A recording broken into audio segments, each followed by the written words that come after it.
Today our topic is fractions. Fractions పైన చాలా videos చేసామండి, కాకపోతే ఇది డిఫరెంట్ టైప్ ఆఫ్ ఫ్రాక్షన్స్. చూడండి, ఫ్రాక్షన్స్లో న్యూమరేటర్ అంతా ఈక్వల్గా ఉండి డినామినేటర్ని కన్సిక్యూటివ్ ఆడ్ నెంబర్స్ యొక్క ప్రోడక్ట్గా రాసుకోగలగాలి, వీటిని ప్లస్ చేయాలన్నమాట.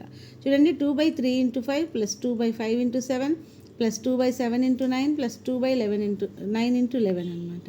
ఇలా కన్సిక్యూటివ్ ఆడ్ నెంబర్స్ ప్రోడక్ట్గా రాసుకోగలిగితే చూడండి, 3 × 5 5 × 7 7 × 9 9 × 7 ఇలాంటప్పుడు 9 × 11 ఇలాంటప్పుడు మనం ఏం చేస్తామంటే ఫస్ట్ నెంబర్ని లాస్ట్ నెంబర్ని మల్టిప్లై చేస్తే డినామినేటర్గా వేసుకుంటాం. సో ఫస్ట్ నెంబర్ ఏంటి ఇక్కడ 3, లాస్ట్ నెంబర్ ఏంటి 11. సో 3 × 11 అనేది డినామినేటర్ అవుతుంది. న్యూమరేటర్ కావాలి అంటే అన్ని న్యూమరేటర్స్ని యాడ్ చేయాలి. 2 + 2 + 2 + 2 చూడు 4 టైమ్స్ ఉంది కాబట్టి 4 టైమ్స్ వేస్తాం అనమాట.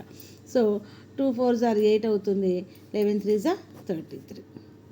నెక్స్ట్ ఇంకో ప్రాబ్లం చూద్దాం. చూడండి, 8/3 × 5 + 8/5 × 7 + 8/7 × 9 అన్ని కాన్సిక్యూటివ్ నెంబర్స్ కదా, ఆడ్ నెంబర్సే కదా. సో 3 × 9 ఫస్ట్ ఇంటూ లాస్ట్ కాబట్టి 3 9s are 27 డినామినేటర్ అవుతుంది.